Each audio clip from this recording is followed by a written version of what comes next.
മക്കളെ, ഞാൻ സുഹൈൽ പോട്ടയിൽ CA അതേപോലെ CMAയിൽ ഫൗണ്ടേഷനും ഇൻ്റർമീഡിയേറ്റും ബിസിനസ് ലോയും ബിസിനസ് ലോ ആൻഡ് എത്തിക്സും പേപ്പർ ഹാൻഡിൽ ചെയ്യുന്നൊരു വ്യക്തിയാണ്. ഇഷ്ടമുള്ള സ്റ്റുഡൻസിനോട് ഞാൻ എന്നെ വിളിക്കാൻ പറയുന്ന പേര് പ്രൊഫസർ SS എന്നാണ്. നിങ്ങൾ എന്നെ എന്ത് പേരിൽ വിളിച്ചാലും ഞാൻ ഇങ്ങനൊരു വീഡിയോ ചെയ്യാനുള്ള പ്രധാനപ്പെട്ട കാരണം, നമ്മുടെ CA ഫൗണ്ടേഷനുമായി ബന്ധപ്പെട്ട് നമ്മളുടെ ലോ എന്ന് പറയുന്ന പേപ്പറിൽ ഏറ്റവും കൂടുതൽ ആളുകൾ അത് ആൻസർ ചെയ്യാൻ ബുദ്ധിമുട്ടുന്ന ഒരു ഏരിയ എന്ന് പറയുന്നത് കേസ് സ്റ്റഡി ക്വസ്റ്റ്യൻസ് ആണ്. നിങ്ങൾക്കറിയാലോ, മിക്കവാറും നമ്മുടെ പേപ്പർ ഏത് മോഡൽ തന്നെ ആയിരിക്കും? കേസ് സ്റ്റഡി മോഡൽ തന്നെ ആയിരിക്കും. പക്ഷെ മിക്കവാറും ആളുകൾക്ക് അവിടെ എന്ത് ചെയ്യാറുണ്ട്? പ്രശ്നങ്ങൾ പറ്റാറുണ്ട്. ആദ്യം നമുക്ക് എന്താണ് പ്രശ്നം എന്നുള്ളത് കണ്ടെത്താം, അല്ലേ? Every problem having a solution. എല്ലാ പ്രശ്നത്തിനും ഒരു പരിഹാരമുണ്ട്. പക്ഷേ in order to understand what is exactly the problem എന്ന് നമുക്ക്, what is exactly the solution എന്നുള്ളത് നമ്മൾ അറിയണമെങ്കിൽ ഫസ്റ്റ് നമുക്ക് വേണ്ട എന്താണ്? നമുക്ക് പ്രോബ്ലം എന്താണെന്നുള്ളതിനെ കുറിച്ചൊരു വ്യക്തമായ ഐഡിയ നമുക്ക് ഉണ്ടായിരിക്കണം എന്നുള്ളതാണ്. CA ഫൗണ്ടേഷൻ സ്റ്റുഡൻസ് പ്രധാനമായിട്ടും അവർക്ക് ലോ പേപ്പർ അറ്റംപ്റ്റ് ചെയ്യുമ്പോൾ ഉണ്ടാകുന്നൊരു പ്രധാനപ്പെട്ട പ്രശ്നം എന്ന് പറയുന്നത്, അധ്യാപകർ, എന്നെപ്പോലുള്ള അധ്യാപകർ അത് ക്ലാസ് എടുക്കുന്ന സമയത്ത് ക്ലാസ്സുകളിൽ കണ്ടൻറ്റുകൾ പറയാനും എക്സാമ്പിൾസ് പറയാനും മാത്രമേ എന്തുണ്ടാവുള്ളൂ? സമയങ്ങൾ കാണുകയുള്ളൂ. അപ്പോൾ നമുക്ക് ആ ലിമിറ്റഡായ സമയത്തിൻ്റെ ഉള്ളിൽ, ഈ 6 മാസം അല്ലെങ്കിൽ 2 മാസത്തിനുള്ളിൽ നമുക്ക് എല്ലാ പ്രോബ്ലംസും ഇങ്ങനെ പറഞ്ഞ് ക്ലാസ്സിൽ പോവുക എന്ന് പറയുന്നത് എന്തല്ല, പ്രാക്ടിക്കലായ ഒരു കാര്യമല്ല. അങ്ങനെ പോവുകയാണെന്നുണ്ടെങ്കിൽ ഇപ്പോൾ ഈ നെഗോഷ്യബിൾ എന്ന് പറഞ്ഞ കുഞ്ഞു ചാപ്റ്റർ എടുക്കുന്ന ആ ഒരു ചാപ്റ്റർ തീരാൻ തന്നെ ഒരു 5 ദിവസം നമുക്ക് വേണ്ടി വരും. അപ്പോൾ അധ്യാപകർ ചെയ്യുന്നത് കണ്ടൻറ്റുകൾ പക്കയാക്കിയിട്ട് നിങ്ങൾക്ക് തരും. പക്ഷേ അഡീഷണൽ ആയിട്ടുള്ള വർക്കൗട്ടും കാര്യങ്ങളും ക്വസ്റ്റ്യൻ പേപ്പറും ചെയ്യേണ്ടത് ഓരോ സ്റ്റുഡൻസിൻ്റെയും ബാധ്യതയാണ്. ഫൗണ്ടേഷൻ പേപ്പർ നമ്മൾ എടുത്ത് നോക്കിക്കഴിഞ്ഞാൽ നമുക്ക് മനസ്സിലാവുന്നൊരു കാര്യം എന്താണെന്ന് വെച്ചാൽ, മിക്കവാറും ക്വസ്റ്റ്യൻസും കേസ് സ്റ്റഡിയും മോഡൽ ക്വസ്റ്റ്യൻസാണ്. അപ്പോൾ ഞാൻ കണ്ടെത്തിയൊരു മാർഗം എന്താണെന്ന് വെച്ച് കഴിഞ്ഞാൽ, നമുക്ക് ക്ലാസ്സിൽ നമ്മൾ കണ്ടൻറ്റുകൾ മാത്രം സംസാരിക്കുക, പറ്റുന്ന എക്സാമ്പിൾസ് മാത്രം നമുക്ക് പറയാം. പിന്നീട് നമുക്ക് നമ്മളിതേപോലെ കേസ് സ്റ്റഡീസിൻ്റെ PDF-ഉം അതിൻ്റെ ആൻസറും ഇട്ട് തരിക, പ്ലസ് പിന്നീട് അതിൻ്റെ താഴത്തേക്ക് വീഡിയോ ആയിട്ട് ഇതിൻ്റെ എക്സ്പ്ലനേഷൻ സെൻഡ് ചെയ്ത് തരിക എന്നുള്ളതാണ്. അപ്പോൾ അതിനു വേണ്ടിയാണ് ഞാൻ ചെയ്തിട്ടുള്ളത്, ഇങ്ങനൊരു വീഡിയോ നമ്മൾ ചെയ്യുവാനുള്ള കാരണം. അപ്പോൾ ഈ വീഡിയോ ആർക്ക് ഉപകാരപ്പെടും എന്ന് ചോദിച്ചാൽ, കണ്ടൻറ്റ് മൊത്തം പഠിച്ച് ഇനി അത് ആപ്ലിക്കേഷനിലേക്ക് വരുന്ന സ്റ്റുഡൻസിനാണ് കൂടുതലായിട്ടും ഉപകാരപ്പെടുക. കാരണം ഇത് പഠിക്കാതെ നമ്മൾ നേരിട്ട് പോയി കഴിഞ്ഞിട്ടുണ്ടെങ്കിൽ ഈ വീഡിയോ അത്തരം സ്റ്റുഡൻസിന് ഒരു ഉപകാരവും ഉണ്ടായിരിക്കില്ല എന്ന് പറഞ്ഞ് തന്നെ നമുക്ക് ക്ലാസ്സിലേക്ക് നമുക്ക് കടക്കാം. ഈ വീഡിയോയുടെ ലെഫ്റ്റ് സൈഡിൽ കാണുന്ന CA foundation business law negotiable instrument act 1881 case studies എന്ന് പറയുന്ന ഭാഗം എല്ലാം ക്വസ്റ്റ്യൻസാണ്, കേസ് സ്റ്റഡീസാണ്. ആൻഡ് നെഗോഷ്യബിൾ ഇൻസ്ട്രുമെൻ്റ് ആക്ടിൻ്റെ കേസ് സ്റ്റഡീസാണ്. അതിൻ്റെ തൊട്ടപ്പുറത്ത് റൈറ്റ് സൈഡിൽ കാണുന്നത് നെഗോഷ്യബിൾ ഇൻസ്ട്രുമെൻ്റ് ആക്ടിൻ്റെ ആ ക്വസ്റ്റ്യൻസിൻ്റെ ആൻസേഴ്സാണ്. ആദ്യം തന്നെ ഞാൻ ഉപയോഗിച്ചിരിക്കുന്ന മെത്തേഡ് എന്താണെന്നുള്ളത് ഞാൻ നിങ്ങൾക്ക് എക്സ്പ്ലെയിൻ ചെയ്തുതരാം. അപ്പോൾ നിങ്ങൾ ഇത് സ്വന്തമായി അനലൈസ് ചെയ്യുമ്പോൾ പഠിക്കുന്ന സമയത്ത് കറക്റ്റായിട്ടുള്ള ഒരു കംഫർട്ടബിലിറ്റി ഉണ്ടാവും. ഞാൻ ചെയ്തത് മൊത്തത്തിൽ നമ്മളുടെ ചാപ്റ്റേഴ്സിനെ, അതായത് ഈ ഒരു കേസ് സ്റ്റഡി പ്രിപ്പയർ ചെയ്തിരിക്കുന്നത് നമ്മുടെ ചാപ്റ്ററിലെ നമ്മുടെ material institute of chartered accounts of India തന്ന ആ മെറ്റീരിയലിൻ്റെ ഓർഡറിലാണ്. അങ്ങനെ പറയാൻ കാരണം, ഓരോ അധ്യാപകർക്കും അവരുടെ നോട്ടുകൾക്ക് വേറൊരു ഓർഡർ ഉണ്ടാവും. ആ ബേസ്ഡ് അല്ല ഞാൻ ഈ ക്വസ്റ്റ്യൻസ് പ്രിപ്പയർ ചെയ്തിരിക്കുന്നത്. ഞാൻ ഈ ക്വസ്റ്റ്യൻ പ്രിപ്പയർ ചെയ്തിരിക്കുന്നത് നമ്മുടെ സ്റ്റഡി മെറ്റീരിയലിൻ്റെ ഓർഡറിലാണ്. എന്തിനു വേണ്ടിയാണ് അങ്ങനെ ചെയ്തതെന്ന് വെച്ച് കഴിഞ്ഞിട്ടുണ്ടെങ്കിൽ, കുട്ടികൾക്ക് അതാത് ടോപ്പിക്കിൽ നിന്ന് ഏതൊക്കെ കേസ് സ്റ്റഡീസാണ് വന്നിട്ടുള്ളത് എന്ന് സ്വയം അനലൈസ് ചെയ്യാൻ വേണ്ടിയാണ്. ഒരു എക്സാമ്പിൾ പറഞ്ഞുതരാം, അതെങ്ങനെ പോസിബിൾ ആവും. ഇപ്പോൾ ടോപ്പിക് നമ്പർ 1 നിന്നൊന്നും കേസ് സ്റ്റഡി കാണുന്നില്ല, ഇറ്റ് മീൻസ് കേസ് സ്റ്റഡി അവിടെ നിലവിലുള്ള റിസോഴ്സസിൽ അവൈലബിൾ അല്ല എന്നാണ്. മിക്കവാറും ഇതിൽ ചോദിച്ച ക്വസ്റ്റ്യൻസ് പ്രീവിയസ് ക്വസ്റ്റ്യൻസ് ആണ്. അപ്പോൾ ആ ഭാഗത്തു നിന്നും ഇൻസ്റ്റിറ്റ്യൂട്ട് ഫോക്കസ് ചെയ്തിട്ടില്ല എന്നുള്ളൊരു നിഗമനത്തിലേക്ക് നമുക്ക് തൽക്കാലം എത്താൻ വേണ്ടി സാധിക്കും. ഇപ്പോൾ രണ്ടാമത്തെ പ്രോമിസറി നോട്ട് എന്ന് പറയുന്ന ടോപ്പിക്കിൽ നിന്ന് ഒരുപാട് ക്വസ്റ്റ്യൻസ് വന്നിട്ടുണ്ട്. പിന്നീട് അഞ്ചാമത്തെ ക്ലാസിഫിക്കേഷൻ ഓഫ് നെഗോഷ്യബിൾ ഇൻസ്ട്രുമെൻറ്റ്സ് എന്നുള്ള ടോപ്പിക്കിൽ നിന്ന് ഒരുപാട് ക്വസ്റ്റ്യൻസ് വന്നിട്ടുണ്ട്. നെഗോസിയേഷൻ എന്ന് പറയുന്ന ടോപ്പിക്കിൽ നിന്നും അതുപോലെ ഒരുപാട് ക്വസ്റ്റ്യൻസ് വന്നിട്ടുണ്ട്. Dishonour of cheque, insufficiency of fund എന്നതിൽ നിന്ന് ഒരുപാട് ക്വസ്റ്റ്യൻസ് നമുക്ക് കാണാൻ പറ്റുന്നുണ്ട്. അപ്പോൾ നമുക്കൊരു കൺക്ലൂഷനിലേക്ക് ഞാൻ എത്തുകയാണ്. ഓക്കെ, ഈ കൺക്ലൂഷൻ 100% ഗ്യാരണ്ടീഡ് അല്ല, പക്ഷെ നമുക്ക് അവൈലബിൾ ആയ ക്വസ്റ്റ്യൻസിൽ നിന്നും ഒരു കൺക്ലൂഷനിലേക്ക് എത്തുകയാണ്. പ്രധാനമായും ഇൻസ്റ്റിറ്റ്യൂട്ട് ഫോക്കസ് ചെയ്യുന്നത് ഈ ഭാഗങ്ങളിൽ നിന്നുള്ളിട്ടുള്ള കേസ് സ്റ്റഡീസിന് വേണ്ടി ഉപയോഗിക്കുന്നു എന്നുള്ള ഒരു കൺക്ലൂഷനിലേക്ക് നമുക്ക് തൽക്കാലം എത്തിപ്പെടാനായിട്ട് സാധിക്കും. അപ്പോൾ നമ്മൾ ഇനി കണ്ടൻറ്റിലേക്ക് കടക്കുകയാണ്. CA foundation business law negotiable instrument act 1881 case studies. അതിൽ പ്രോമിസറി നോട്ട് എന്ന് പറയുന്ന രണ്ടാമത്തെ ടോപ്പിക്കിൽ നിന്നും first question. Ram executed promissory note in the following form. I promises to pay a sum of 10,000 rupees after 3 months. Decide whether promissory note is a valid promissory note. Ram ഒരു promissory note ഉണ്ടാക്കി. അതിലെഴുതി ഞാൻ 10,000 രൂപ 3 മാസത്തിന് ശേഷം ഞാൻ നിനക്ക് തരുന്നതാണ്. ഇതൊരു വാലിഡ് പ്രോമിസറി നോട്ടാണോ എന്നുള്ളത് നിങ്ങൾ എന്ത് ചെയ്യുക, നിങ്ങളുടെ അഭിപ്രായം രേഖപ്പെടുത്തുക എന്നുള്ളതാണ് ക്വസ്റ്റ്യൻ. നോക്കുക, അപ്പോൾ ഇത് ഏത് ഭാഗത്തുമായി ബന്ധപ്പെട്ടാന്ന് വെച്ചാൽ പ്രോമിസറി നോട്ടിൻ്റെ ക്യാരക്ടറിസ്റ്റിക്സ് പഠിക്കുന്നുണ്ട്. ഇറ്റ് മസ്റ്റ് ബി എന്തായിരിക്കണം, റൈറ്റിംഗ് ആയിരിക്കണം, അൺകണ്ടീഷണൽ അണ്ടർടേക്കിംഗ് ആയിരിക്കണം, സൈനഡ് ബൈ മേക്കർ ആയിരിക്കണം, സെർട്ടൈൻ സം ഓഫ് മണി ആയിരിക്കണം, മണി ഓൺലി ആയിരിക്കണം, and but does not include bank note and currency note എന്നും പറഞ്ഞ് അതിൻ്റെ നോട്ടിൽ ഒരു RBIയുടെ ഒരു പ്രൊവിഷനും പറയുന്നുണ്ട്. ആ ഭാഗത്ത് നിന്ന് ചോദിച്ച ക്വസ്റ്റ്യനാണിത്. നമുക്കതിൻ്റെ ആൻസർ ചെക്ക്.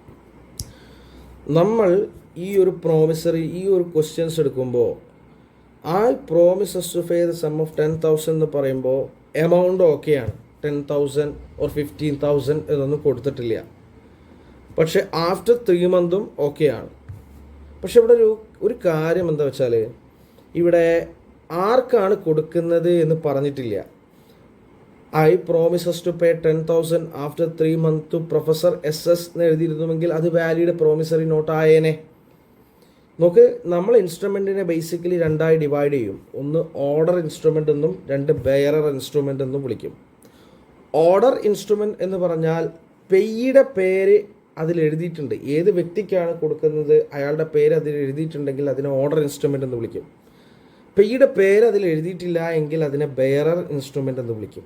പക്ഷേ നമ്മുടെ റിസർവ് ബാങ്ക് ഓഫ് ഇന്ത്യയുടെ 1934 ആക്ട് അനുസരിച്ച് പറഞ്ഞിട്ടുണ്ട്, ഇന്ത്യയിൽ ഒരു കാരണവശാലും ബെയറർ പ്രോമിസറി നോട്ട് ആർക്കും തന്നെ ഇറക്കാൻ പറ്റില്ല.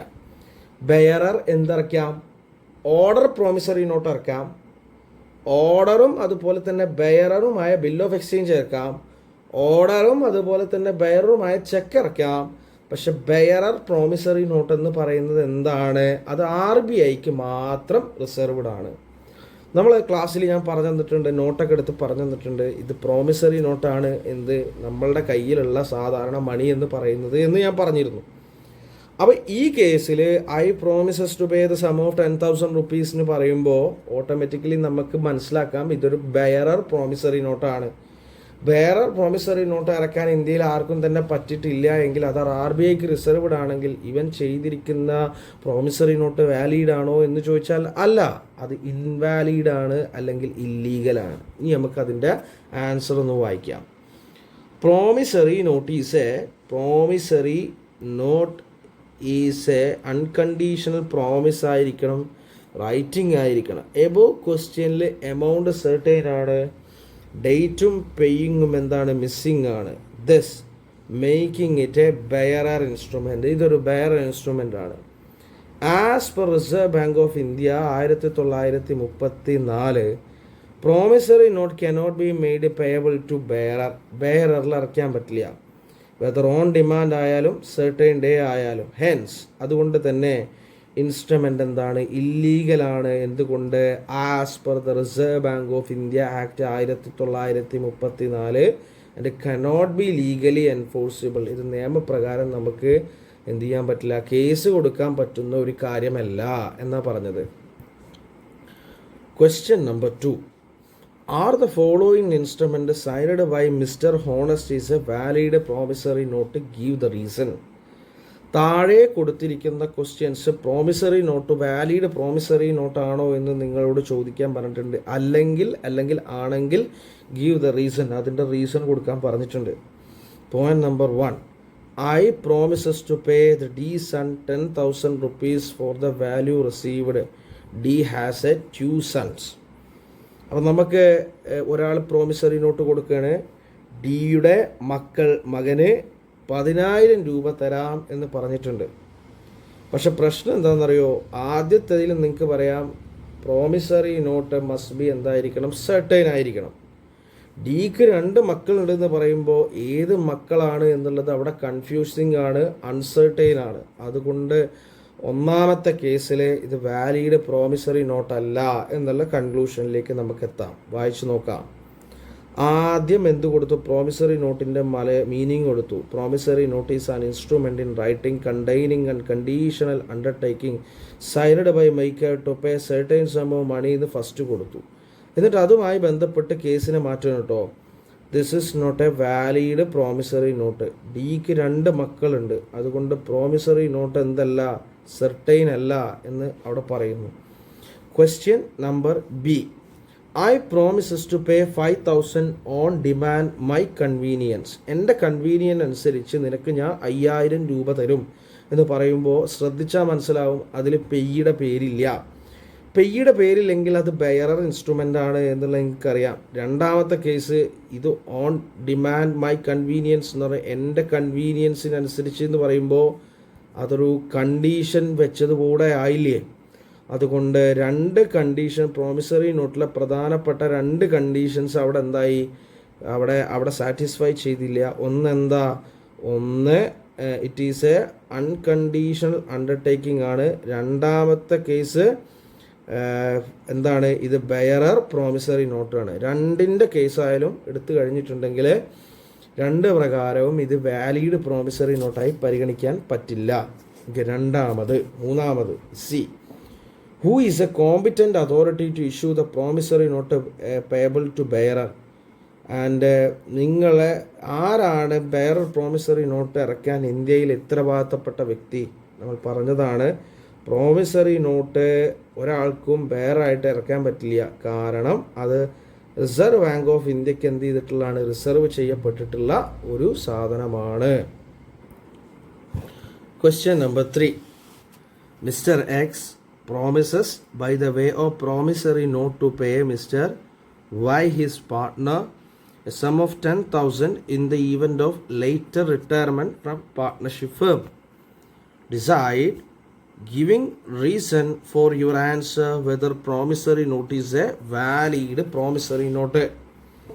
So നിങ്ങളുടെ പഠിച്ച ഇത് പ്രകാരം നമ്മൾ പറഞ്ഞിട്ടുണ്ട് ഇൻസ്ട്രുമെൻ്റ് എന്തായിരിക്കണം, അൺകണ്ടീഷണൽ അണ്ടർടേക്കിംഗ് ആയിരിക്കണം എന്നുള്ളത് ഞാൻ പറഞ്ഞിട്ടുണ്ട്. സോ ഇവിടെ എന്താ കൊടുത്തിരിക്കുന്നത്, മിസ്റ്റർ എക്സ് എന്ന് പറയുന്ന ആളുടെ പാർട്ട്ണറാണ് മിസ്റ്റർ വൈ. അയാൾ പാർട്ട്ണർഷിപ്പിൽ നിന്നും പിരിഞ്ഞു പോകുന്ന സമയത്ത് 10,000 പിരിഞ്ഞു പോവുകയാണെങ്കിൽ 10,000 രൂപ തരാമെന്നാണ് പറഞ്ഞത്. ഇതൊരു കണ്ടീഷനാണ്. അപ്പോൾ എ വാലിഡ് പ്രോമിസറി നോട്ടിന് അൺകണ്ടീഷണൽ ആയിരിക്കണം. എക്സ് എന്ന് പറയുന്ന കൊടുത്തിരിക്കുന്നത് കണ്ടീഷണലാണ്, അതായത് റിട്ടയർമെൻറ്റുമായി ബന്ധപ്പെട്ട് അത് അൺസർട്ടൈൻ ഈവൻ്റ് ആണ്. അതുകൊണ്ട് തന്നെ ഇതിൻ്റെ പ്രോമിസറി നോട്ടിൻ്റെ വാലിഡ് കണ്ടീഷൻസ് അത് ഫുൾഫിൽ ചെയ്യാത്തത് കൊണ്ട് അതൊരു പ്രോമിസറി നോട്ടായി പരിഗണിക്കാൻ നമുക്ക് പറ്റില്ല. 4ാമത്തെ question. Yes right. I promises to pay the sum of 500 7 days after my marriage with C. Is this promissory note? Yes, ഒരു പ്രോമിസറി നോട്ട് ബിക്ക് കൊടുത്തു. എന്താ പറഞ്ഞിരിക്കുന്നതെന്നറിയോ, എൻ്റെ ബിയുടെ മേരെ സിയുമായിട്ടുള്ള സിയെ കല്യാണം കഴിക്കുകയാണെങ്കിൽ ഞാൻ നിനക്ക് ആ 7 ദിവസം കഴിഞ്ഞ് 500 രൂപ തരാമെന്നാണ് പറഞ്ഞത്. ഇതൊരു വാലിഡ് ആണോ എന്ന് ചോദിച്ചാൽ അല്ല. കാരണം സിയുമായിട്ടുള്ള കല്യാണം നടക്കുമോ നടക്കില്ലേ എന്നുള്ളത് സെർട്ടൈൻ അല്ല. കാരണം അയാൾ മരിച്ചേക്കാം, അല്ലെങ്കിൽ സിയെ വേറെ ആരെങ്കിലും കല്യാണം കഴിച്ചേക്കാം. അതുകൊണ്ട് ഇത് അൺസെർട്ടൈൻ ആണ്. അതുകൊണ്ട് തന്നെ എന്താടാ, നമുക്കിത് ഒരു വാലിഡ് പ്രോമിസറി നോട്ടായിട്ട് എടുക്കാൻ കഴിയില്ല. The event of S marriage with C is not a certain, as S may not marry or may some other person. Hence, this is not a promissory note. Question number 5. Validity of the following promissory note. നിങ്ങൾ valid ആണോ invalid ആണോ എന്ന് ചോദിച്ചിട്ടുള്ളൂ. I owe you a sum of 1,000. A tell B. A ബിയോട് പറഞ്ഞു, എടാ ഞാൻ നിനക്ക് 1000 രൂപ എന്ത് ചെയ്യാനുണ്ട്, തരാനുണ്ട് കേട്ടോ എന്ന് പറഞ്ഞു. ഇതൊരു വാലിഡ് പ്രോമിസറി നോട്ടാണോ? അല്ല. പ്രോമിസറി നോട്ട് മസ്റ്റ് ബി എന്തായിരിക്കണം, റൈറ്റിങ്ങിലായിരിക്കണം. അത് മാത്രമല്ല ഐ ഓ എന്ന് എഴുതരുത്, ഐ പ്രോമിസ് എന്നുള്ള വാക്കും കൂടെ വേണം. It is only acknowledgement of ഡെപ്റ്റ്. ഇത് എന്തല്ല, ഞാൻ നിനക്ക് തരാനുണ്ട് എന്ന് വെറുതെ പറയുന്ന സ്റ്റേറ്റ്മെൻ്റ് ആണ്. ഇതൊരിക്കലും പ്രോമിസ് ടു പേ, നിനക്ക് തരാമെന്ന് പറയുന്ന പ്രോമിസ് അല്ല. ഓക്കെ, എടാ ഞാൻ എനിക്ക് ഒരു 10,000 രൂപ തരാണ്ട് കിട്ടാ എന്ന് പറയുമ്പോൾ ഞാൻ എന്ന് തരുമെന്ന് പറയുന്നുണ്ടോ? ഇല്ല. It is not a promissory note. അതൊരു പ്രോമിസറി നോട്ടായി എടുക്കാൻ പറ്റും. അടുത്ത ക്വസ്റ്റ്യൻ, എസ് വൈയോട് പറഞ്ഞു, ഞാൻ 6 മാസത്തിന് ശേഷം സെഡുമായിട്ട് കല്യാണം കഴിച്ചാൽ, സെഡിനെ കല്യാണം കഴിച്ചാൽ 10,000 രൂപ തരാം. മുകളിൽ പറഞ്ഞ അതേ കേസ്, സെഡിനെ കല്യാണം കഴിക്കുമോ ഇല്ലയോ എന്നുള്ളത് ഇപ്പം എന്തല്ല, അസർട്ടൈൻ അല്ല, അൺസർട്ടൈൻ ആണ്. കഴിക്കാം അല്ലെങ്കിൽ കഴിക്കാതിരിക്കാം. The event of Y marriage with Z എന്തല്ല, സെർട്ടൈൻ അല്ല. Y may not marry or may some other person. Hence this promissory note എന്തല്ല, വാലിഡ് അല്ല. 6ാമത്തെ question, state the given reason whether following instruments are valid promissory note. Number 1, X promises to pay Y by promissory note a sum of 5,000 15 days after the death of the fee. X Yയോട് പറയാണ്, B മരിച്ചു കഴിഞ്ഞാൽ നിനക്ക് ഞാൻ എന്ത് ചെയ്യാം, ഒരു 15 days കഴിഞ്ഞാൽ നിനക്കൊരു 5,000 രൂപ തരാം എന്ന് പറയണേ. പക്ഷേ ഇതിൻ്റെ പ്രശ്നം എന്താ അറിയോ, നമ്മൾ ഈ കണ്ടീഷൻ്റെ കാര്യത്തിൽ അവിടെ വളരെ സ്പെസിഫിക്കലി ഒരു കാര്യം പറഞ്ഞിരുന്നു. ജീവിതത്തിൽ ഉറപ്പായും സംഭവിക്കും എന്നുള്ള കാര്യത്തിൻ്റെ മുകളിൽ നമുക്ക് വേണമെങ്കിൽ എന്ത് ചെയ്യാം, കണ്ടീഷൻ കൊടുക്കാം എന്ന് നമ്മൾ പറഞ്ഞിരുന്നു. അതുകൊണ്ട് തന്നെ ഈ ബി മരിക്കുക എന്നുള്ള കാര്യം തീർച്ചയായും ജീവിതത്തിൽ സംഭവിക്കുന്നതാണ്. അതുകൊണ്ട് അതൊരു വാലിഡ് പ്രോമിസറി നോട്ടാണ്. The future even the death of the B certain ആണ്. ദോ ഡേറ്റ് അൺസർട്ടൈൻ ആയാലും കുഴപ്പമില്ല, എന്തെങ്കിലും ഒരിക്കൽ മരിക്കും. അതുകൊണ്ട് ഇൻസ്ട്രുമെൻ്റ് എന്താണ്, വാലിഡ് ആണ്. ആൻഡ് 6ൽ 2ാമത്തത്, X promises to pay Y by promissory note 500 and all other sum which shall be due. നോക്ക്, ഞാൻ നിനക്ക് തരാനുള്ള എമൗണ്ടിൻ്റെ മുകളിൽ ഞാൻ നിനക്ക് എന്ത് ചെയ്യണം, 500 അല്ലെങ്കിൽ മറ്റേതെങ്കിലും സംഖ്യയോ ഞാൻ നിനക്ക് തരാമെന്ന് എക്സ് വൈയോട് പറയാണ്. പക്ഷേ ഇത് 500 മറ്റേതെങ്കിലും സംഖ്യയോ എന്ന് പറയുമ്പോൾ അത് സെർട്ടൈൻ സം ഓഫ് മണി അല്ല. സോ 6ാമത്തേൽ to the answer, the sum payable is not a certain, hence it is not a negotiable instrument ആയി പരിഗണിക്കാൻ കഴിയും. 7ാമത്തെ question, are the following instrument signed by mister Honest is a valid promissory note. Give the reason. താഴെ തന്നിരിക്കുന്നത് valid promissory നോട്ടായി check ചെയ്യാനാണ് നിങ്ങളോട് പറയുന്നത്. A, I promises to pay the D son 10,000 for the value received. ഡിയുടെ മകന് ഞാൻ 10,000 രൂപ കൊടുക്കാം. ഡിക്ക് 2 മക്കളുണ്ട്. നേരത്തെ പറഞ്ഞ അതേ സെയിം റിപ്പീറ്റ് അടിച്ചാണ്. ഇതൊരു വാലിഡ് പ്രോമിസറി നോട്ടല്ല, കാരണം ഡിക്ക് 2 മക്കളാണുള്ളത്. അത് അൺസർട്ടൈൻ ആണ് എന്നാണ് അതിൻ്റെ അർത്ഥം. ആൻഡ് 7ൽ B, I promises to pay 5,000 on demand my convenience. ഇതും ഒരു വാലിഡ് പ്രോമിസറി നോട്ടല്ല. പ്രോമിസറി നോട്ടിൻ്റെ 2 കണ്ടീഷൻ പാലിക്കുന്നില്ല. ഒന്നാമത് ഓൺ മൈ കൺവീനിയൻസ് എന്ന് പറഞ്ഞാൽ അത് കണ്ടീഷണൽ പ്രോമിസറി നോട്ടാണ്. പ്രോമിസറി നോട്ട് അൺകണ്ടീഷണൽ ആയിരിക്കണം. രണ്ടാമത് I promises to pay 5,000 rupees മാത്രം എഴുതി കഴിഞ്ഞാൽ അതൊരു ബെയറർ പ്രോമിസറി നോട്ടാണ്. ബെയറർ പ്രോമിസറി നോട്ട് റിസർവ് ബാങ്കിന് മാത്രമേ എന്ത് ചെയ്യാൻ പറ്റുള്ളൂ, ഇന്ത്യയിൽ അതടയ്ക്കാനായിട്ട് സാധിക്കുകയുള്ളൂ. 8ാമത്തെ questions, whether following not is a valid promissory note. ഇതും വാലിഡ് പ്രോമിസറി നോട്ടാണോ എന്ന് ചെക്ക് ചെയ്യാൻ വേണ്ടിയിട്ടുള്ള ക്വസ്റ്റ്യൻ ആണ്. I promises to pay 5,000 or 7,000 to mister Ram. ഞാൻ പറഞ്ഞിട്ടുണ്ട് നിങ്ങളോട്, റാമിന് 5,000 7,000 രൂപ തരാമെന്നാ പറയുന്നത്. പറ്റൂല, ഇത് സെർട്ടൈൻ സം ഓഫ് മണിയല്ല. അതുകൊണ്ട് ഇതെന്തല്ല, വാലിഡ് പ്രോമിസറി നോട്ട് അല്ല. രണ്ടാമത്തെ case, I promises to pay the Mohan 500 if secured 60 mark in examination അതും വാലിഡ് പ്രോമിസറി നോട്ടല്ല. 60 അല്ലെങ്കിൽ 60-ൽ കൂടുതൽ മാർക്കോ വാങ്ങുമോ ഇല്ലേ എന്ന് അൺസർട്ടൈൻ ആയ കാര്യമാണ്. അത് മാത്രമല്ല, ഇത് കണ്ടീഷൻ വെക്കുകയാണ് അല്ലേ, ഞാൻ തരണമെങ്കിൽ ഇത്ര മാർക്ക് വാങ്ങിക്കണം. ഈ പ്രോമിസറി നോട്ട് മസ്റ്റ് ബി എന്തായിരിക്കണം, അൺകണ്ടീഷണൽ ആയിരിക്കണം. അതുകൊണ്ട് ഇതും വാലിഡ് അല്ല. 3, promises to pay 3,000 to Ravi after 15 day of death of a മരിച്ചു കഴിഞ്ഞാൽ ഞാൻ രവിക്ക് 3,000 രൂപ 15 ദിവസത്തിനുള്ളിൽ തരാമെന്ന് പറഞ്ഞാൽ, 15 ദിവസം കഴിഞ്ഞ് തരാമെന്ന് പറഞ്ഞാൽ അതൊരു വാലിഡ് ആണ്. കാരണം എയുടെ ഡെത്ത് എന്ന് പറയുന്നത് സെർട്ടൈൻ ആണ്, ഡേറ്റ് അൺസെർട്ടൈൻ ആണെങ്കിലും. അത് നേരത്തെ പറഞ്ഞ പോലെ തന്നെ it is a valid promissory not. Promissory note is A conditional അല്ല. അതുകൊണ്ട് മാത്രമല്ല ഇത് കണ്ടീഷണൽ ആണ്, പക്ഷെ പറഞ്ഞിട്ട് കാര്യമില്ല, ആ കണ്ടീഷൻ ജീവിതത്തിൽ സംഭവിക്കും, തീർച്ചയായും സംഭവിക്കും എന്നുള്ളത് കൊണ്ട് ഇത് വാലിഡ് പ്രോമിസറി നോട്ടായി പരിഗണിക്കും.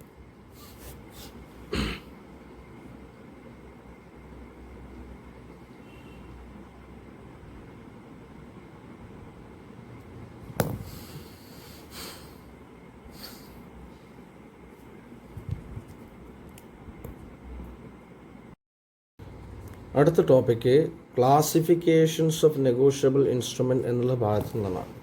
അവിടെ കുറേ ക്ലാസിഫിക്കേഷൻ കൊടുത്തിട്ടുണ്ട്. Order and bearer instrument, demand and time instrument, inland and foreign instrument, inchoate instrument, ആ ഭാഗത്തു നിന്നുള്ള ക്വസ്റ്റ്യൻസ് ആണ് നമുക്ക് നോക്കാം. First one, state with reason whether each of the following instrument is a inland instrument or a foreign instrument as per Negotiable Instrument Act 1881.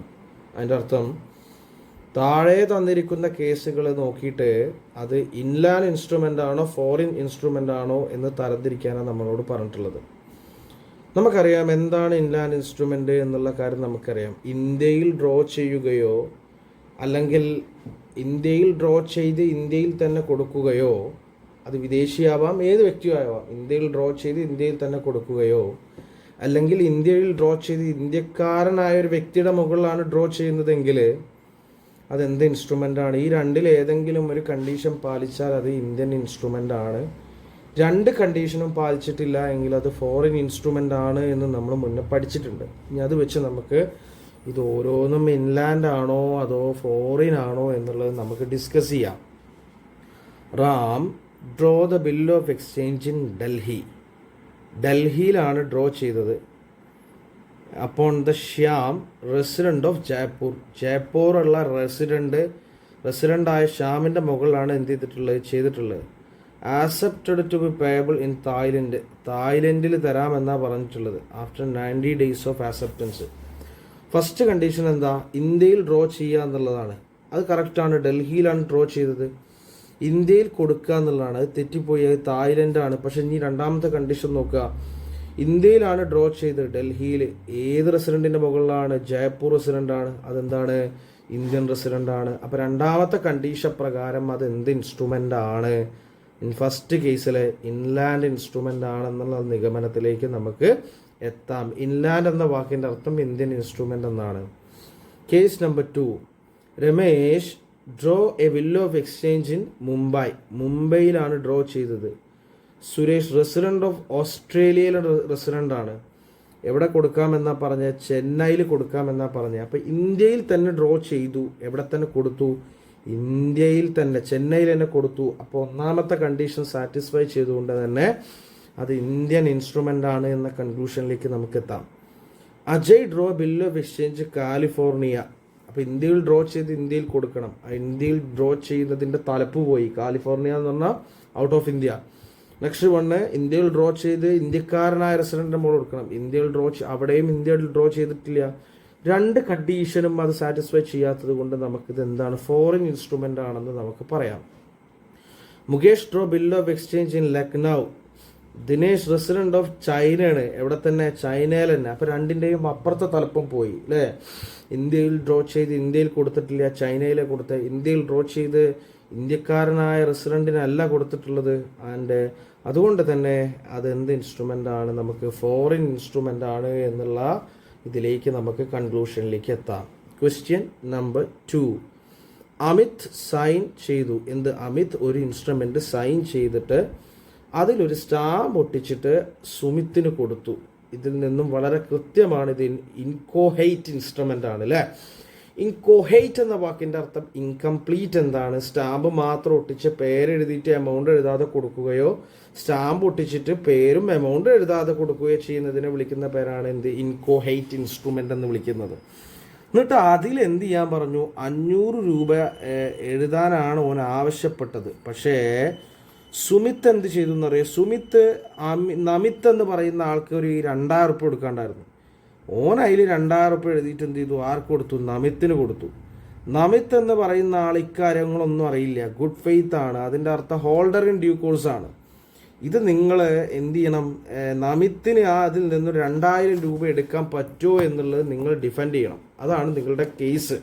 നിങ്ങൾക്കറിയാം, ഇൻകോഹൈറ്റ് instrument നമ്മൾ മറ്റൊരാൾക്ക് കൊടുക്കുന്ന 2 വ്യക്തികൾക്കാണ്. ഹോൾഡർക്കാണെങ്കിൽ എതിർകക്ഷി പറയുന്ന എമൗണ്ട്, അതായത് ആ ഇൻസ്ട്രുമെൻ്റ് കൊടുക്കുന്ന വ്യക്തി പറയുന്ന എമൗണ്ട് മാത്രമേ അതിൽ എഴുതാൻ പറ്റുള്ളൂ, which is intend to be transferred. എന്നാൽ ഹോൾഡർ ഇൻ ഡ്യൂ കോഴ്സിനാണ് ഇത് കിട്ടുന്നതെങ്കിൽ എത്ര എമൗണ്ട് വേണമെങ്കിലും അതിൽ എഴുതിയെടുക്കാം, ഒന്നും ചെയ്യാൻ പറ്റില്ല എന്നുള്ളതാണ് യാഥാർത്ഥ്യം. അപ്പോൾ അമിത് എന്ന് പറയുന്ന വ്യക്തി ആർക്കാണ് കൊടുത്തിട്ടുള്ളത്, സുമിത്തിനാണ് കൊടുത്തിട്ടുള്ളത്. സുമിത്ത് ഹോൾഡറാണ്. അപ്പോൾ സുമിത്തിന് പറയുന്ന എമൗണ്ട് മാത്രമേ എഴുതിയെടുക്കാൻ പറ്റുള്ളൂ. പക്ഷെ സുമിത്ത് ഇതെന്താ ചെയ്തതെന്ന് വെച്ചാൽ അവൻ്റെ കയ്യിൽ നിന്ന് കൺസിഡറേഷന് വേണ്ടിയിട്ട് ഒരാൾ ഇത് കൈപ്പറ്റി. അപ്പോൾ ഹോൾഡർ ഇൻ ഡ്യൂ കോഴ്സ് ആണ്, അവിടെ നടന്ന കാര്യങ്ങളൊന്നും ഇവൻക്കും അറിയില്ല.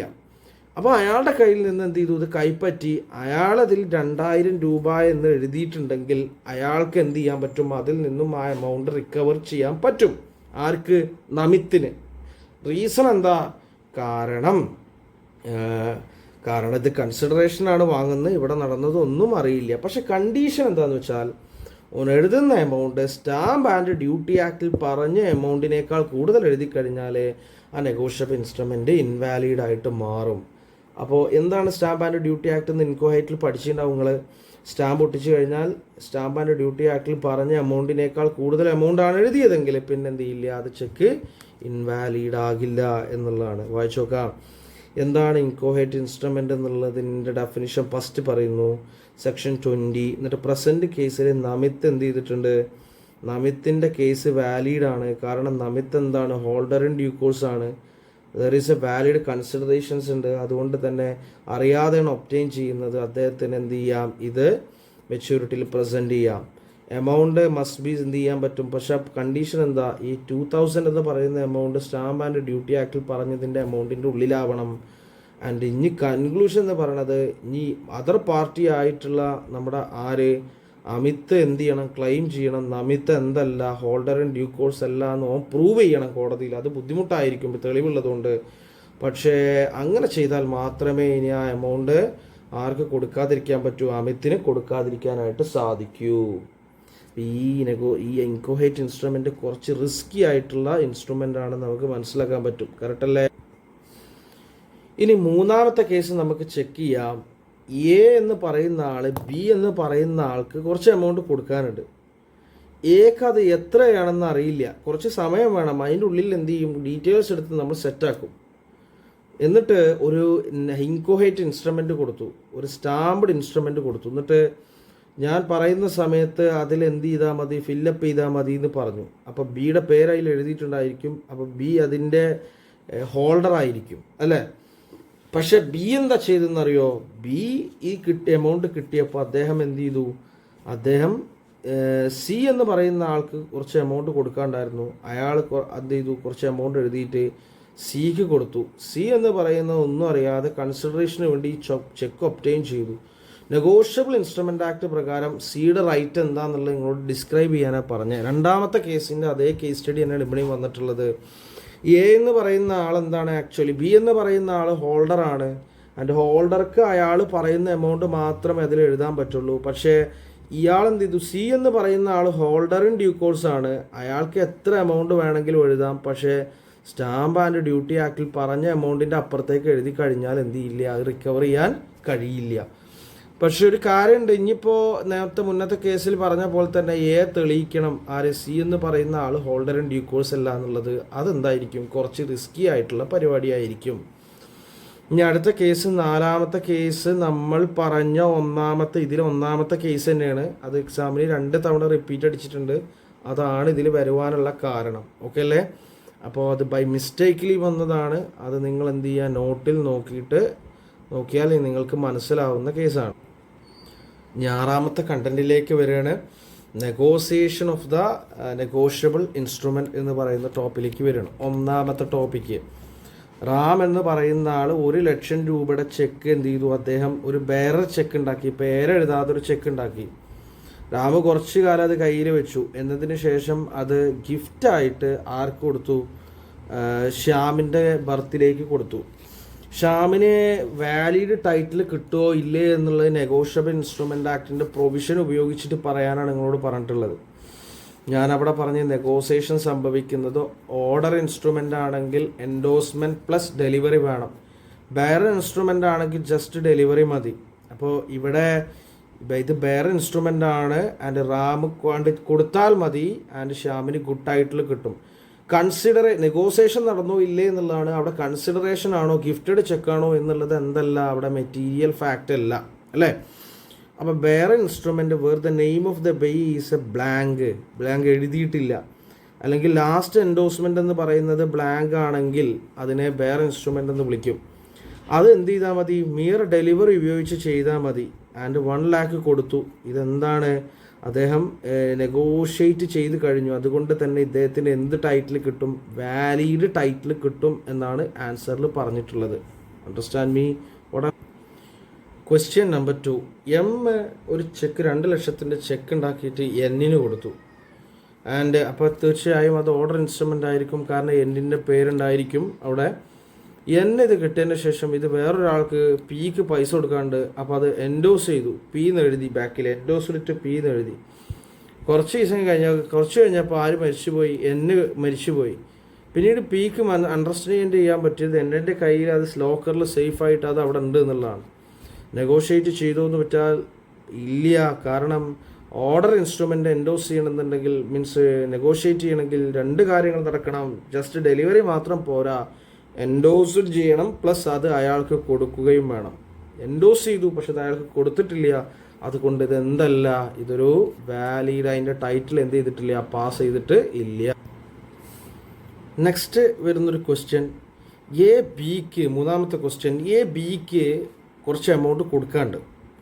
അപ്പോൾ എന്താ ചെയ്തതെന്ന് വെച്ചാൽ ബിക്ക് പ്രോമിസറി നോട്ട് ഉണ്ടാക്കിയിട്ട് അതിൻ്റെ 2 മാറ്റി. ആ പ്രോമിസറി നോട്ടിനെ 2 ഒരു ഭാഗം മാത്രം കൊടുത്ത്. കുറച്ച് കഴിഞ്ഞപ്പോൾ അയാൾക്ക് തോന്നി അത് കൊടുക്കേണ്ടിയിരുന്നില്ല, അങ്ങോട്ട് തിരിച്ചു വാങ്ങിക്കാമെന്ന് ചോദിച്ചു. അപ്പോൾ എന്താ ചെയ്തെന്ന് വെച്ചാൽ ബിയോട് ആ ബാക്കി ബാലൻസും കൂടെ തിരിച്ചു തരാൻ വേണ്ടി ആവശ്യപ്പെട്ടു.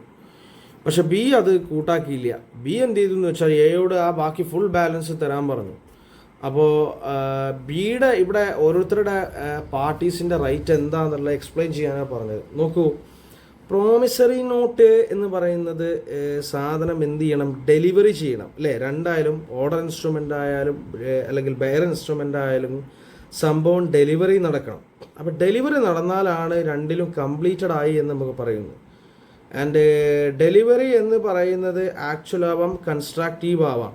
അതിൻ്റെ അർത്ഥം ഫുള്ള് എന്ത് ചെയ്യണം, നിങ്ങളൊരു നെഗോഷ്യബിൾ ഇൻസ്ട്രുമെൻ്റ് ഡെലിവറി എന്ന് പറയുമ്പോൾ ആ ഫുള്ള് നോട്ട് കൊടുക്കണം. ഹാഫ് ഭാഗം കൊടുത്തിട്ട് എന്തല്ല പറ്റൂല. ഹാഫ് ഭാഗം കൊടുത്തു കഴിഞ്ഞാൽ അത് വാലിഡ് ഡെലിവറി അല്ല. നമുക്ക് ഇപ്പോൾ ഒരാൾ ചെക്ക് തന്നു, ആ ചെക്കിൻ്റെ പകുതി ഭാഗം ഫുള്ള് തന്നിട്ട് അല്ലെ നമുക്കതിൻ്റെ ഓണർഷിപ്പ് പാസ്സായി എന്ന് പറയാൻ പറ്റുള്ളൂ. അത് ചെക്ക് ഓർഡർ ആണെങ്കിൽ എൻഡോസ് ചെയ്യണം, എൻഡോസും ചെയ്യണം പ്ലസ് ഡെലിവറി ചെയ്യണം, അല്ലെങ്കിൽ വേറെ ആണെങ്കിൽ ജസ്റ്റ് ഡെലിവറി ചെയ്യണം. അപ്പോഴാണ് നമുക്ക് എന്ത് ചെയ്യുള്ളൂ, അതിൻ്റെ ഓണർഷിപ്പ് കിട്ടുള്ളൂ. നാളെ അത് ഡിസോണർ അയാൾക്കെതിരെ കേസ് കൊടുക്കണമെന്നുണ്ടെങ്കിൽ നെഗോസിയേഷൻ സംഭവിക്കണം. ഇവിടെ ഇൻസ്ട്രുമെൻ്റ് ഫുള്ളി ഡെലിവറി ചെയ്താൽ, ഫുൾ ഭാഗം ഡെലിവറി ചെയ്താൽ മാത്രമേ നെഗോസിയേഷൻ ആയി എന്ന് പറയാൻ പറ്റുള്ളൂ. ഇവിടുത്തെ ഇഷ്യൂ എന്താണെന്ന് വെച്ചാൽ, നമ്മുടെ ഏഡർ ഐറ്റം ചോദിച്ചാൽ ആക്ച്വലി ഇവിടെ നെഗോസിയേഷൻ നടന്നിട്ടില്ല. നെഗോസിയേഷൻ നടന്നാലല്ലേ നമുക്ക് എന്ത് ചെയ്യാൻ പറ്റുള്ളൂ, എക്ക് എന്ത് ചെയ്യാം, ബിക്ക് എക്കെതിരെ കേസ് കൊടുക്കണമെങ്കിൽ നെഗോസിയേഷൻ മൊത്തം കംപ്ലീറ്റ് ആവണം, ഓണർഷിപ്പ് മൊത്തം ട്രാൻസ്ഫർ ആവണം. ഓണർഷിപ്പിൽ പിന്നീട് എന്തെങ്കിലും പ്രശ്നം വരുമ്പോഴാണ് എതിരെ കേസ് കൊടുക്കാൻ പറ്റുള്ളൂ. പക്ഷേ ഇവിടെ നെഗോസിയേഷൻ എന്ത് ചെയ്തിട്ടില്ല, കംപ്ലീറ്റ് ആയിട്ടില്ല. കാരണം എന്താ, ഡെലിവറി എന്ന് പറഞ്ഞാൽ പാർട്ട് ഡെലിവറി ആയിട്ട് കൊടുത്തു കഴിഞ്ഞിട്ടുണ്ടെങ്കിൽ അതൊരു വാലിഡ് ഡെലിവറി ആയിട്ട് നമുക്ക് പരിഗണിക്കില്ല. ആൻഡ് നൗ അപ്പോൾ ഇവിടെ ഏഡർ ഐറ്റം ബിക്ക് എന്ത് ചെയ്യാൻ പറ്റും, എക്ക് എന്ത് ചെയ്യാൻ പറ്റും എന്ന് വെച്ചാൽ അയാൾ കൊടുത്ത ആ ബാക്കി ഭാഗം വാങ്ങിക്കാൻ പറ്റും. കാരണം എന്താ, അത് ഡെലിവറി ആയിട്ടില്ല എന്നുള്ളതുകൊണ്ട്. ബിക്ക് എന്ത് ചെയ്യാൻ പറ്റില്ല, ആ ബാക്കി ബാലൻസ് എയുടെ കയ്യിൽ നിന്ന് ആവശ്യപ്പെടാൻ പറ്റും. എങ്കിൽ അപ്പോഴേ എന്ത് ചെയ്യുള്ളൂ, ഫുള്ളി ഡെലിവറി ആവുകയുള്ളൂ. പക്ഷേ ഈ കേസിൽ ഇപ്പം എന്ത് ചെയ്യാൻ പറ്റില്ല, അയാൾക്കെതിരെ കേസ് കൊടുക്കാനായിട്ട് സാധ്യമല്ല. കാരണം ഡെലിവറി എന്ന് പറഞ്ഞ പ്രോസസ്സ് അവിടെ എന്ത് ചെയ്തിട്ടില്ല, കംപ്ലീറ്റഡ് ആയിട്ടില്ല എന്നുള്ളതാണ് ഇതിൻ്റെ ആൻസർ, മൂന്നാമത്തതിൻ്റെ ആൻസർ.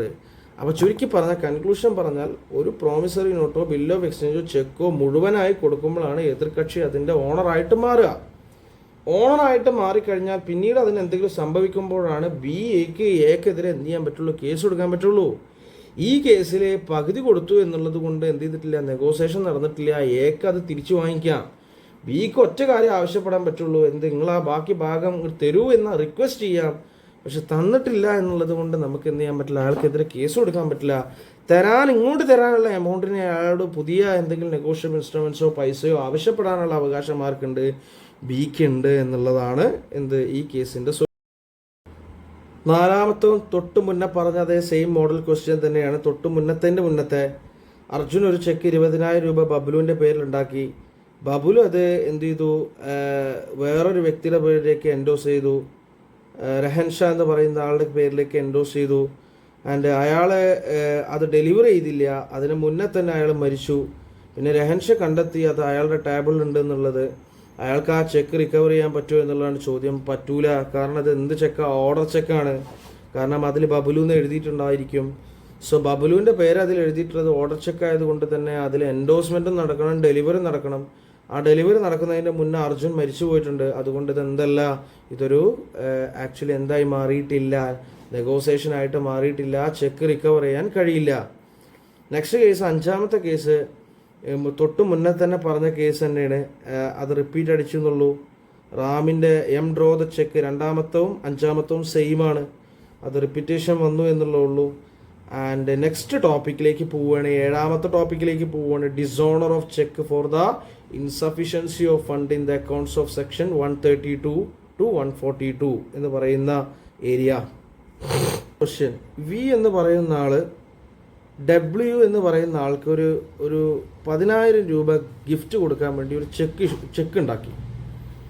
പിന്നീട് ആ ചെക്ക് അദ്ദേഹത്തെ ഡബ്ല്യുവിന് കൊടുത്തതിന് ശേഷം അത് അയാളോട് ബാങ്കിൽ കൊണ്ടുപോയി പ്രസൻറ്റ് ചെയ്യരുതെന്ന് വി ആവശ്യപ്പെട്ടു. ബാങ്കിനെ വിളിച്ച് പറയുകയും ചെയ്ത് പേയ്മെൻറ്റ് കൊടുക്കുകയും ചെയ്യേണ്ടതെന്ന്. 138 2 വർഷം തടവും പിന്നെ അല്ലെങ്കിൽ എന്ത് ചെയ്യുക, ഫൈനും അല്ലെങ്കിൽ രണ്ടും കൂടി തരിക എന്നുള്ള ആ പ്രൊവിഷൻസ് അപ്ലിക്കബിൾ ആണോ അല്ലേ എന്നുള്ളതാണ് ചോദ്യം. ആക്ച്വലി അല്ല. കാരണം ഇതൊരു ഗിഫ്റ്റഡ് ചെക്കാണ്. ആ പ്രൊവിഷൻ അട്രാക്റ്റ് ചെയ്യണമെന്നുണ്ടെങ്കിൽ എന്തായിരിക്കണം, എന്തെങ്കിലും ഒരു ലയബിലിറ്റി ഡിസ്ചാർജ് ചെയ്യുന്നതിൻ്റെ ഭാഗമായിട്ട് എന്തായിരിക്കണം, കൊടുക്കുന്ന ചെക്കായിരിക്കണം. അപ്പോൾ 138 അട്രാക്റ്റ് ചെയ്യണമെന്നുണ്ടെങ്കിൽ ആ ചെക്ക് കൺസിഡറേഷന് കൊടുക്കുന്ന ചെക്കായിരിക്കണം. പക്ഷെ ഇവിടെ കൊടുത്തിരിക്കുന്ന ചെക്ക് എന്തിൻ്റെ ചെക്കാണ്, ഗിഫ്റ്റഡ് ചെക്കാണ്. അതുകൊണ്ട് ഇത് വാലിഡ് ആയിട്ട് പരിഗണിക്കാൻ കഴിയില്ല. രണ്ടാമത്തെ ക്വസ്റ്റ്യൻ, മിസ്റ്റർ പോൾ എന്ന് പറയുന്ന ആൾ 7/2/2009 മിസ്റ്റർ റോയ്ക്ക് ഒരു ചെക്ക് കൊടുത്തു. എന്തിനു വേണ്ടിയിട്ട്, റോയുടെ ട്യൂഷൻ ഫീസ് അടയ്ക്കാൻ. അപ്പം റോയുടെ ട്യൂഷൻ ഫീസ് അടയ്ക്കാൻ എന്ന് പറയുമ്പോൾ അതൊരു കൺഫ്യൂസിങ് ആയിട്ടുള്ള കാര്യമാണ്. കാരണം അതൊരു ഗിഫ്റ്റ് എന്നാണ് അർത്ഥം. പക്ഷെ അത് ഇൻഡയറക്ട്ലി പറയാണ് നിങ്ങളെ ഡൗട്ട് അടിപ്പിക്കാൻ വേണ്ടിയിട്ട്. പിന്നീട് അത് ബാങ്കിൽ അക്കൗണ്ടിൽ, പോളിൻ്റെ ബാങ്കിൽ അക്കൗണ്ടില്ല എന്ന് പറഞ്ഞിട്ട് തിരിച്ചു വെച്ചു. 138 അട്രാക്റ്റഡ് ആണോ എന്നുള്ള ചോദ്യം. അല്ല, കാരണം ഇതൊരു ഗിഫ്റ്റഡ് ചെക്കാണ്. ഗിഫ്റ്റഡ് ചെക്കിന് 138 അട്രാക്റ്റ് ചെയ്യൂല. ചെക്ക് 138 അട്രാക്ട് ചെയ്യണമെന്നുണ്ടെങ്കിൽ എന്ത് കൊടുക്കണം? അതൊരു കൺസിഡറേഷൻ്റെ ചെക്കായിരിക്കണം എന്നുള്ളതാണ്. Next one, comment on the following based on the legal provisions. Cheque for 2 lakh issued by Nair was returned unpaid with remark account closed and the drawee has no remedy.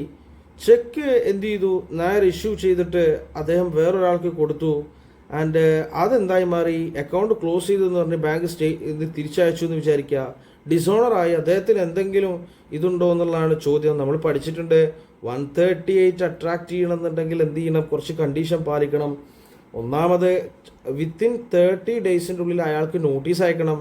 Notice അയച്ചിട്ട് എന്ത് ചെയ്യണം? നമ്മളൊരു 15 ദിവസം നമ്മൾ wait ചെയ്യണം notice receive ചെയ്തിട്ട്. 15 ദിവസം receive ചെയ്തിട്ട് വിത്തിൻ എന്ത് ചെയ്യാം? 1 മന്തിൻ്റെ ഉള്ളിൽ നമുക്ക് അയാൾക്കെതിരെ എന്ത് ചെയ്യാം? കേസ് ഫയൽ ചെയ്യാമെന്ന് പറയുന്ന ഒരു പ്രൊവിഷൻസ് ഇല്ലേ? ആ ഒരു പ്രൊവിഷൻസ് കംപ്ലീറ്റ്ലി എന്ത് ചെയ്യുക? ആർക്കുള്ള റെമഡിയാണ്? ആർക്കുള്ള സൊല്യൂഷനാണ്? നമ്മുടെ ഡ്രോയിക്കുള്ള സൊല്യൂഷനാണ്. അപ്പോൾ ആ ഭാഗത്തു നിന്നുള്ള ക്വസ്റ്റ്യൻ ആണ് മൂന്നാമത്തെ ക്വസ്റ്റ്യൻ.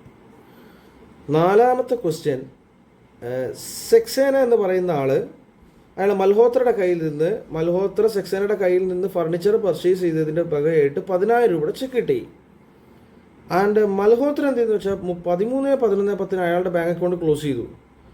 ഇതുകൊണ്ട് സെക്സേനയ്ക്ക് എന്ത് ചെയ്യാൻ പറ്റുമോ? അയാൾ ഈ ബാങ്കിൽ പ്രസൻറ്റ് ചെയ്തപ്പോൾ എമൗണ്ട് കിട്ടിയില്ല, മൽഹോത്രക്കെതിരെ കേസ് കൊടുക്കാൻ പറ്റുമോ എന്ന ചോദ്യം. നാലാമത്തെ ആൻസർ, ഒരു ചെക്ക് വാലിഡ് ആവുന്നത് 3 മാസമാണ്. അപ്പോൾ 2/5/2010 കഴിഞ്ഞപ്പോൾ എന്നത് ഇതാവുക ക്ലോസ് ചെയ്യാന്ന് വെച്ചാൽ 2/5/2011, 2/5 2/6/2010, 2/7/2010, 2/8/2010 ആക്ച്വലി ഇത് എക്സ്പയർ ആവുക. എന്നത് ക്ലോസ് ചെയ്തത് 13/11/2010. അതിൻ്റെ അർത്ഥം എന്താ അറിയോ? ഈ മൽഹോത്ര, ഈ സെക്സേന എന്ന് പറയുന്ന ആള് ഈ 2/8/2010 ശേഷമായിരിക്കും എന്ത് ചെയ്യുക? അയാൾ ആ ഒരു ചെക്ക് അവിടെ പ്രസൻറ്റ് ചെയ്തിട്ടുണ്ടായിരിക്കുക. അപ്പോൾ ആരുടെ ഫാൾട്ടല്ല. ഈ 138 അട്രാക്ട് ചെയ്യണമെന്നുണ്ടെങ്കിൽ അവിടെ കുറച്ച് കണ്ടീഷൻ പറയുന്നുണ്ട്. ഒന്ന്, വാലിഡിറ്റി പീരീഡിനുള്ളിൽ നിങ്ങൾ കൊണ്ടുപോയി പ്രസൻറ്റ് ചെയ്യണം, കൺസിഡറേഷൻ്റെ ചെക്കായിരിക്കണം എന്നൊക്കെ പറഞ്ഞ് കുറച്ച് എന്ത് ചെയ്യുന്നുണ്ട്? കുറച്ച് കണ്ടീഷൻ പറയുന്നുണ്ട്. ആ വാലിഡിറ്റി പീരീഡിൻ്റെ ഉള്ളിലല്ല നിങ്ങൾ എന്ത് ചെയ്തിട്ടുള്ളത്? ഇത് പ്രസൻറ്റ് ചെയ്തത്. അപ്പോൾ നിങ്ങളുടെ ഫാൾട്ടാണ്. അതുകൊണ്ട് തന്നെ 138 ഒരു കാരണവശാലും ഇവിടെ അട്രാക്ട് ചെയ്യൂല. ആർക്കെതിരെ? മൽഹോത്രക്കെതിരെ എന്നുള്ളതാണ് ഇതിൻ്റെ സൊല്യൂഷൻ. അപ്പോൾ ഇത്രയും ക്വസ്റ്റ്യൻസ് നമ്മൾ നോക്കുമ്പോൾ, ഈ ചാപ്റ്റർ നമുക്ക് നോക്കുമ്പോൾ ഏകദേശം നമുക്ക് എന്ത് ചെയ്തിട്ടുണ്ട്? നമുക്ക് മനസ്സിലായിട്ടുണ്ട്. ഇനി നമ്മൾ ചെയ്യേണ്ടത് എന്താണെന്ന് വെച്ച് കഴിഞ്ഞിട്ടുണ്ടെങ്കിൽ ഓരോ ഭാഗവും നമ്മൾ പഠിക്കുക. എന്നിട്ട് എന്ത് ചെയ്യുക? ഇതിൻ്റെ കേസ് സ്റ്റഡീസ് നമ്മൾ റെഫർ ചെയ്യുമ്പോൾ ആ കേസ് സ്റ്റഡി എന്ന് പറഞ്ഞാൽ ഏറ്റവും ബെറ്റർ കൺസെപ്ച്വൽ ക്ലാരിറ്റിയാണ്. ആ ഭാഗം പഠിക്കുമ്പോൾ പെട്ടെന്ന് കാര്യം മനസ്സിലാവുകയും ചെയ്യും. കാരണം ഇതിൻ്റെ പ്രാക്ടിക്കൽ സെൻസാണ്.